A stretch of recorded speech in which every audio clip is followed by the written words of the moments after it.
Hello friends, welcome to Exam Tak. दोस्तों, मैं आपको 10 दिन में इंग्लिश टाइपिंग सिखाने वाला हूं, जिसका कि आज डे 1 है। तो टाइपिंग शुरू करने से पहले मैं आपको कीबोर्ड के बारे में कुछ बेसिक जानकारी देना चाहूंगा। जैसे कीबोर्ड में दोस्तों आप सामने ये 3 लाइंस देख पा रहे हैं। एक ये लाइन, इसमें मेरी उंगली चल रही है, एक ये लाइन और एक ये नीचे वाली लाइन। अब ये जो बीच की लाइन दोस्तों जो होती है, इसे हम टाइपिंग में कहते हैं होम रो। क्या कहते हैं? होम रो। होम का मतलब होता है घर। तो अब इसे होम रो हम कहते क्यों हैं? देखिए, हमारे ये 2 हाथ हैं, ये दोनों हाथ हमारे इसी रो पे रहते हैं हमेशा। मान लीजिए हमें ऊपर की 8 नंबर दबानी है, तो अपनी हम उंगली 8 पे ले जाएंगे, 8 को प्रेस करेंगे और फिर वापस यहाँ पे ले आएंगे। यानी कि हमें कीबोर्ड में कहीं भी कुछ भी काम करना हो, हम वहाँ हाथ को ले जाते हैं और फिर वापस इसी लाइन पे चले आते हैं। तो इसीलिए इस लाइन को हम लोग होम रो कहते हैं कि हमारा जो हाथ है वो हमेशा इसी लाइन पे आ जाता है लास्ट में। ठीक, ये हो गई आपकी होम रो। उसके बाद ये जो ऊपर की दोस्तों जो लाइन लिखी हुई है QWERT वाली, ये लाइन को टाइपिंग में बोलते हैं अपर रो, यानी कि ऊपर की लाइन। क्या बोलते हैं? अपर रो। ठीक है, ये अपर रो हो गई।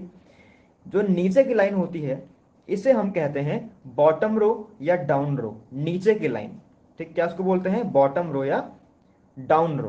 ठीक है, ये तो हो गई कीबोर्ड की बेसिक जानकारी। और ये जो होती है 1 2 3 वाली, ये होती है नंबर रो। क्या होती है? नंबर रो। ठीक है, ये आपको ध्यान रखना है।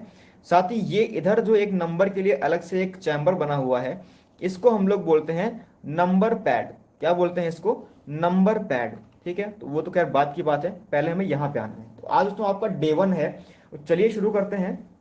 देखिए, आज आपको करना क्या है डे 1 में। डे 1 में देखिए, आपके पास ये 2 हाथ हैं, क्लियर है ना? ठीक है, आपके पास 10 उंगलियां हैं। 1 2 3 4 5, 1 2 3 4 5, 5 उंगलियां हैं। लेकिन दोस्तों टाइपिंग में क्या होता है? टाइपिंग में आपकी 9 उंगलियां ही यूज होती हैं। अब एक कौन सी यूज नहीं होती है? देखिए, ये जो लेफ्ट हैंड का थंब होता है, ये आपका हिंदी या इंग्लिश किसी भी टाइपिंग में यूज नहीं होता है। ये आपको ध्यान रखना है, लेफ्ट हैंड का थंब दोस्तों टाइपिंग में यूज नहीं होता है। तो 10 से 1 गई तो 9 बचे, यानी कि टाइपिंग में दोस्तों हमारी 9 उंगली ही केवल यूज होंगी। चलिए शुरू करते हैं। करना क्या है आपको?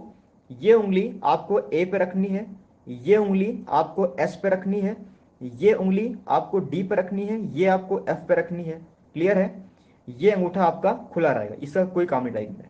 फिर आपको जी और एच बीच की छोड़ देनी है और इधर से देखना है, ये जो आपकी की बनी हुई है, ये होती है सेमी कॉलन। ठीक, ये वाली उंगली, ये वाली एल पे जाएगी, ये वाली के पे जाएगी, ये वाली जे पे जाएगी, और ये जो अंगूठा है हमारा राइट हैंड का, ये जाएगा आपका स्पेस बार पे। ये तो आपकी प्लेसिंग हो गई। ठीक, ये आपकी हो गई प्लेसिंग। अब आपको करना क्या है? देखिए, आपको शुरू करना है 1 2 3 4। ठीक, फिर स्पेस, फिर 5 6 7 8, फिर स्पेस। एक बार फिर देखते हैं, A S D F space, semicolon L के जे स्पेस। ये दोस्तों आपकी है पहले दिन की एक्सरसाइज। ये दोस्तों आपको कम से कम 3 से 4 पेज भरना है और आपको ये याद करने का प्रयास करना है कि कौन सी उंगली दबाने पर कौन सा अक्षर दोस्तों बन रहा है। ठीक है, फिर से एक बार देखते हैं हम लोग। ये उंगली ए पे, ये एस पे, ये डी पे, ये एफ पे। ठीक, ये फिक्स हो गया। ये अंगूठा आपका हवा में रहेगा। इधर से आप 2 छोड़ दो बीच की, और ये जो बना है सेमी कॉलन, यहाँ पे ये उंगली एल के जे। ठीक है, उसमें आपको मन में बोलते भी रहना है, और ये थंब आपका स्पेस बार पे रहेगा। A S D F space semi colon L के जे।